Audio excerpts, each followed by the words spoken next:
Hi guys, Tom Barclay here. I just thought I'd do a video after that amazing Man City win. I wasn't at the match, wouldn't normally do a video at a game I wasn't at, or at least I haven't in the past, but it felt like such a significant moment in Ange Postecoglou's tenure that I need to do something on it. A really, really huge win that vindicated all those who've sort of kept the faith and support with him and showed just what this team is capable of. Yes, it's frustrating when they go and lose to the supposed lesser sides like Palace and Ipswich, and particularly the performances they put in against those teams. But this is the ceiling, I suppose, that this Tottenham is capable of. Compared to a lot of sides of Spurs in the past and many others in the Premier League, they can't reach what this current Spurs side under Postecoglou can. And that is why, in my humble opinion, and throughout, to be honest, it's definitely been worth sticking with Postecoglou, as frustrating as those defeats have been. And it was an absolutely fantastic win. So just wanted to reflect on it a bit. There's obviously a lot of individual performances that we can talk about, and I'll come on to some of the comments that Ange made afterwards. But, just to start off with a wider look at the performance overall. So to begin with, think about the players that were missing. Bentancur's been huge. He's obviously suspended now for a large amount of time. 7 games is the first of 7 games, unless they get cut down by appeal to 6. But he wasn't missed, and he's been really good this season, to be fair. So that really shows you how well they did from a defensive discipline point of view, how they moved the ball in transitions, which he's been key to. That was really impressive.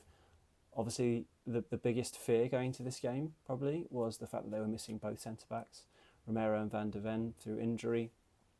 I've sort of talked about my not overly bowled over, how I've not been overly bowled over by Dragusin so far. He came in, Davies came in, and they were fantastic. So we'll come on to them individually in a minute, but that was a big part, was the players that were missing. That's before you get to the likes of Richarlison and Mikey Moore.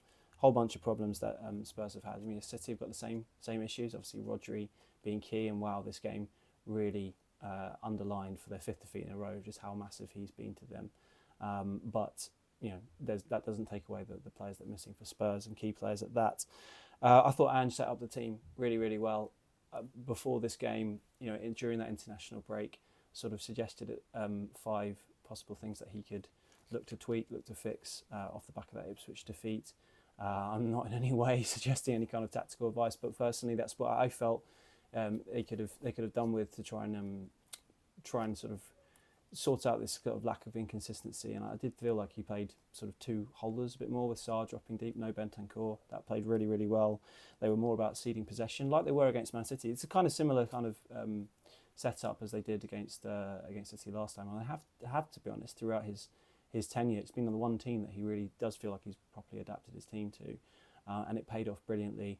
Obviously, one of the biggest selection choice was to move Kulusevski back to the right and Maddison into the team. Not a lot of us were expecting that after the fact that Maddison's been left out quite a lot recently, and the fact that Ange just seems to have not been that willing to bring him back into the fray. He hasn't been won over in that sense. So that was a shock. I think a lot of us didn't expect that. But wow, did it pay off. And we'll come on to him in particular, because he's obviously the standout name amongst a bunch of names from this particular game. They obviously were really, really good in soaking up that early pressure. Vicario making a great save from Haaland early on, a number of great saves from an excellent performance for Vicario. And then, hit them on the break with this fantastic opener, which kind of came out of nothing. And, they were so clinical after defending the way they had resolutely in those opening stages, and that really set up this particular win. And, when it was 2-0 at half-time, every Spurs fan probably who were in their minds were being taken back mentally to that Brighton performance, where out of nowhere they suddenly went from cruising at 2-0 up and chucked it away to lose 3-2. I'm sure it was probably on some of the players' minds, Postecoglou's mind, but wow, did they not replicate that in any way? They were the complete opposite. They were totally in control. Obviously scored the 3rd goal when they really needed to kind of really take any kind of momentum out of City, and they just looked in complete control in that second half, and that shows them some serious growth from this team. which is a young team. People forget how young this team is, and young, still relatively young in the progress under Postecoglou. So I think that was a really significant step, that particular aspect of this win, that they managed to not get any jittery nerves at 2-0 at half-time and close it out from there. Not just close it out, but go on to score 2 more goals and record an absolutely emphatic victory. That is massive. And I just think overall it just really showed what this Tottenham is capable of under this manager. And we'll come a bit more onto that towards the end. But that is what's so exciting. That's what's so exciting about this team under him. It does really feel like serious big achievements, if he can bring that consistency in, can be achieved. And this totally underlined it. And how the team stuck together through after a difficult international break where they've lost again to seemingly really bad defeat home to Ipswich. Same with Palace, Brighton. You could see potentially a bit of a fracturing within the team when you go to a difficult side like City, even if they were on a bad run, an unprecedented run under Guardiola. But there was none of that. It was one of the most united together performances you'll see. Really, really, really impressive.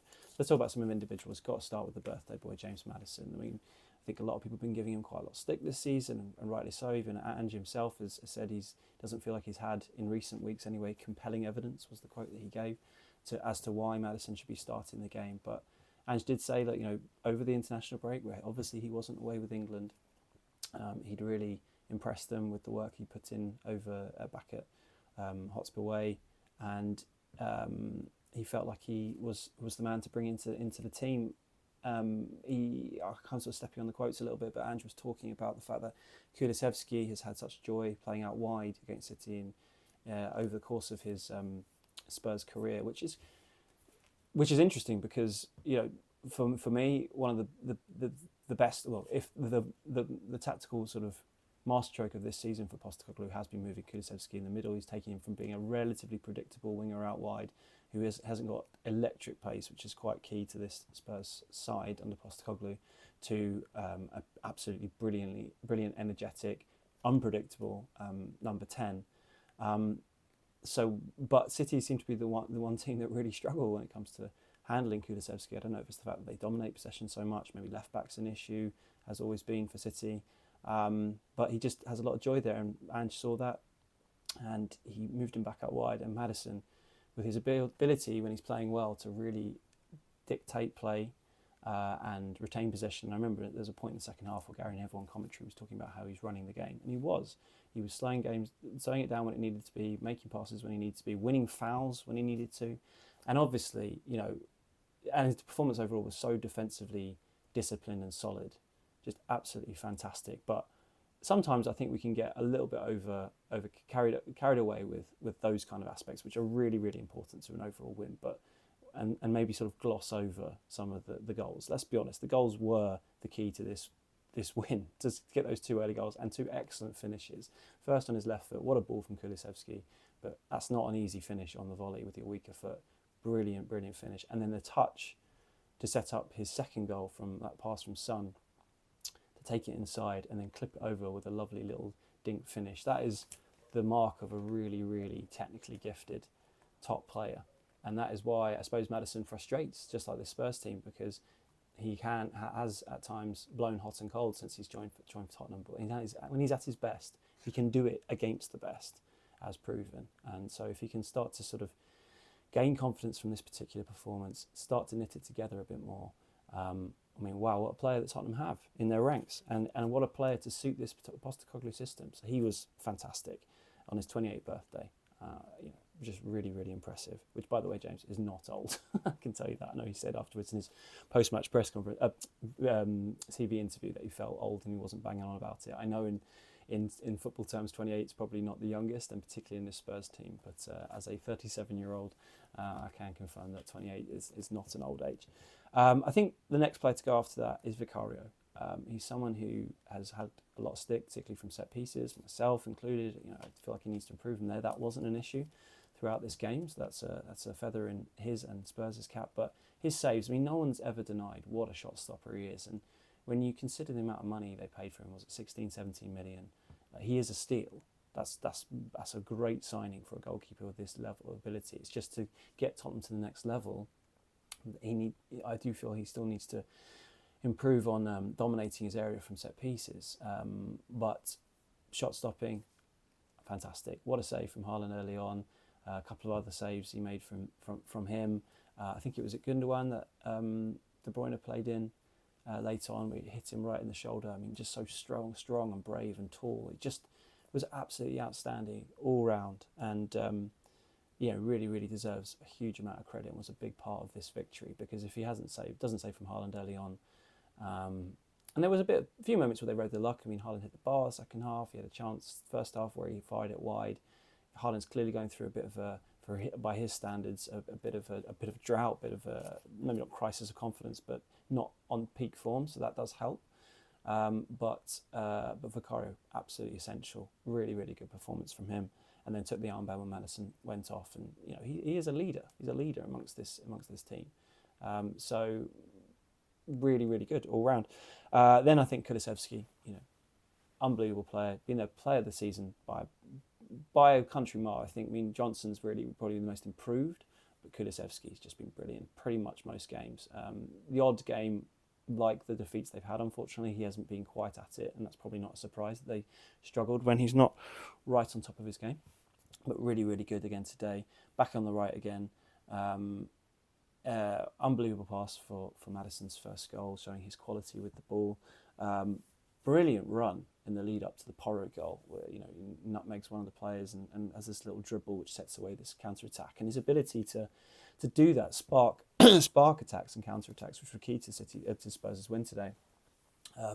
With his dribbling ability and his power and his pace and the way he sort of manages to get past players, whether it be with a bit of skill or just from his wiriness or clever sort of movement, and just ability to rebound off players is absolutely essential to this. How Tottenham, how good they are in transition, which is what a lot of managers have remarked upon this season as being one of Spurs' biggest strengths. So he's been key, and he was excellent again. And in that lead up to that Porro goal, Pedro Porro is the next one to talk about. Fantastic finish. We know he's got that in his locker, but he still has to do it. What a goal! Key goal, that third goal. But it wasn't just his goal that he scored, but also some crucial blocks. Worked really well in that back four. Remember that a back four that was without its two key first choice centre backs. Really, really good team. Really good performance all round. And you can see how much it means to him. There was one block, I think it maybe at 3-0 he made, and straight away, it's typical Porro, he often does this, straight away he was up celebrating almost like a goal after that block. And absolutely excellent performance, along with Dragusin and Davies. Look, Dragusin, I've given a bit of stick recently, to be honest. I'm still overall yet to be completely convinced that his strengths fit this side. Because I see him as more of a classical sort of defensive defender, which his strengths being more less in possession, which I think is key to this Spurs side. I don't think he's the quickest, which I think is also key to this Tottenham side, but he is a good defender at sort of keeping the ball at the goal, I guess, that side of things. And he was very good today, and very good on Saturday evening, and I felt like in possession he was decent as well for the large part. Playing some sort of long diagonal balls, shows that in his locker, and the partnership he had with Davies, who is fast becoming one of the unsung heroes of this season when he's performed, when he's been allowed to play, was really, really good. Davies just such a calming presence, up against the best striker in the league, both of them, albeit one who's not completely on fire right now, but still Haaland's so dangerous. And he was just really used all his experience not to get too tight when he needed to, but also making vital interceptions. He's just a really calming presence, and I think Ben Davies overall is someone who deserves a huge amount of credit from this performance. And just finally, I could go through the whole team, but just one final one. I think Yves Bissouma also deserves a mention because he got booked within 15 seconds. You're doing that away at the Etihad. That feels like a nightmare situation, particularly with someone who's had disciplinary wise, he's had a couple of red cards last season.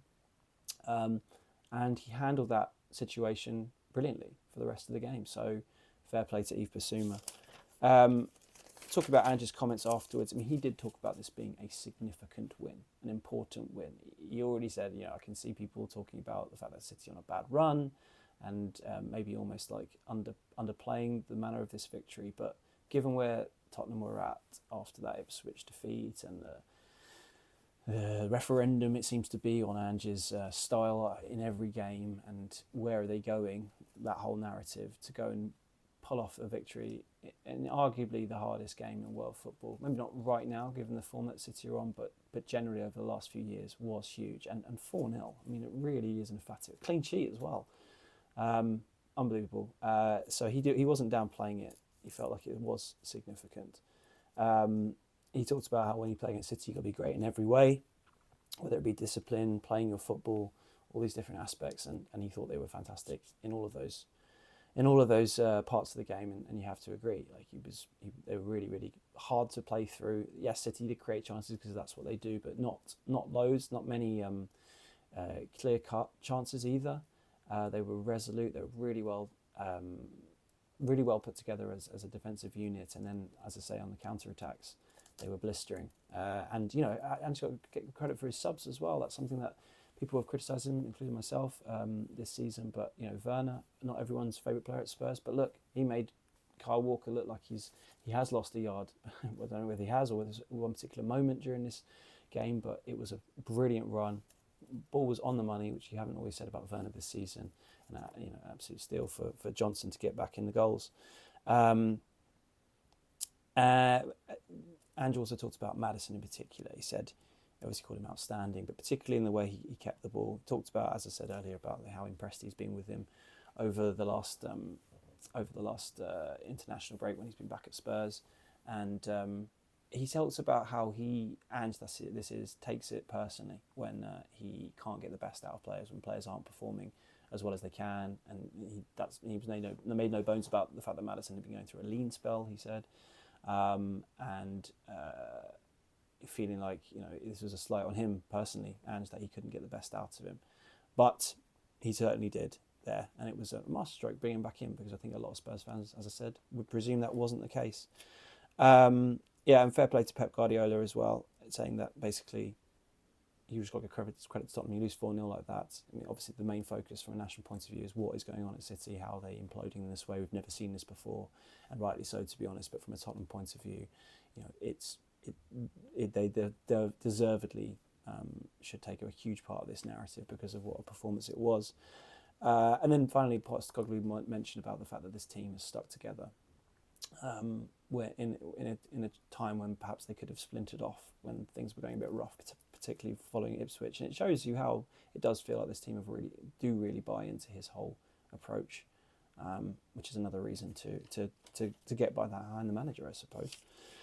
Just a few statistics, because a game like this does really feel like something that's worthy looking at. Some of these stats, 52 games unbeaten run for City at the Etihad, blown apart by Tottenham. The only clean sheet that any club in the Premier League has managed against City this season.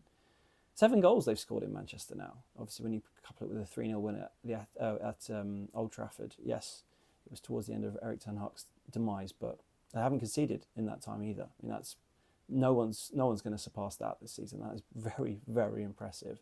When we talk about the difficulties that Ange's Spurs have had on the road in 2024, and there have been. I mean, there have been also some absolutely blistering wins. Those two, 4-0 away at Villa, just shows when it clicks what they're capable of. I saw a stat about Son getting 66 Premier League assists now, and apparently drawing level with Darren Anderton. I was under the impression that Darren had 65, so I'm not quite sure where we're at with that. But either way, he's either surpassed him or matched him. So a word of shout out for Son, and that was a lovely little pass again for Maddison. I thought Son was good as well overall. Apparently, no more midfielders have had more goal contributions than Maddison this season in the Premier League, that apart from Cole Palmer. So a bit of context to what has been apparently an up and down season for Maddison. He's still producing when he has played a lot of the time. And Kulusevski, that's 8 goal contributions against City, which is unbelievable, really. What a player. I mean, he talked recently after the League Cup win how much he just gets up for these particular games. He feels like an extra pressure on himself to perform.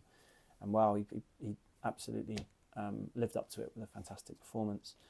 And they're just fine looking ahead. So I think a lot of fans were fearing the worst ahead of this game. Suddenly it'd be 6 defeats and maybe a heavy defeat out of 12 games. Suddenly a win like this changes the context of everything. I mean, they're only 4 points off now, Man City in second. They're going well in the League Cup, they're going well in Europa League. It all seems rosy again. I think no Spurs fan, and Ange himself, wouldn't be getting anywhere ahead of themselves, because suddenly you look at the fixture list and you can't take anything for granted. You don't look at a City away and think that's definitely a loss. You don't look at an Ipswich at home and think that's definitely a win. You just don't know, and that's his challenge, isn't it, to turn this around. I mean, they've got Roma in the week. I'll be at that game. In fact, I'll be at the next few games. So they've got Fulham at home as well. Roma at home, if they can get a victory there, that'll pretty much guarantee them, you would have thought, put them in a great position to get through. Fulham at home's got to be a victory, but again, Fulham got battered 4-1 this weekend, but they're a really, really solid outfit most of the time, so it's not going to be easy. Bournemouth away, Chelsea at home, Rangers away, Southampton away, Man United League Cup, Liverpool at home, Nottingham Forest away, and Wolves at home, all before the end of December. So a massive amount of games, a massive amount of opportunity going forward. But if you can go and win 4-0 at the Etihad, you can win any of those matches. And if they can have a good December with that fixture list, they can get some good results. They can really put themselves into a great position. Because, I don't know, I mean, the league this season is a weird one. Like, Liverpool haven't had their wobble, but I presume they will at some point. I just don't think they're quite good enough to do a sort of what City have done in years gone by. And maybe that will be sparked by Spurs beating them at home on the 22nd. I don't know. We'll see. I don't think Tottenham are don't really think they have a chance of winning the league personally, but they have the chance of beating anyone, and they're definitely back in the top 4 mix now after this result if they can kick on from it. So a lot seems possible. I just think that, just to wrap up this video, I just think that win over City should hopefully, for a while at least, just calm everyone down. All these people that are starting to doubt Postecoglou, they should just enjoy him for what he brings, and that's kind of what I've said throughout. And why I'm such a fan is I am a neutral. I don't support Tottenham, so when they lose, it doesn't bother me as much as if you were a Spurs fan. But I just find every game entertaining. The potential of this team, when it clicks, and if they can bring some consistency, is really, really exciting. And rather than focusing on the negative, focus on the fact that this team can go and win 4-0 at the Etihad. I'm not sure any manager in the history of Tottenham could have done that at a Pep Guardiola side, even one that is struggling from a confidence point of view. I just don't think it was possible, but it is, and it did happen with Postecoglou. So a bit like it's almost a bit like Trent Alexander-Arnold and the debate around him for England. Let's stop focusing so much on the stuff, parts of his game which people are criticise him for, but start focusing on what he does bring. Because if it goes wrong, and as some fans seem to want him to go, he does go, and you get another manager in who can't achieve these kind of performances, he will miss those aspects. But that doesn't mean he's not beyond reproach. He definitely means, and he knows this. Like, he's definitely fair game for criticism when it's not going well. You can analyse those Ipswich performances in Crystal Palace and look at where they can improve. I mean, I did myself a video after the Ipswich game on where I thought improvements could be made. That's totally fair enough. But I think the sort of the momentum suggesting a change of manager needed to happen for Spurs was a bit over the top, and I think presumably that will quieten down after a result like this. And as I said from the off, just shows you what this team is capable of going forward under this manager. If you can get some consistency, it could be really, really exciting. So let's see.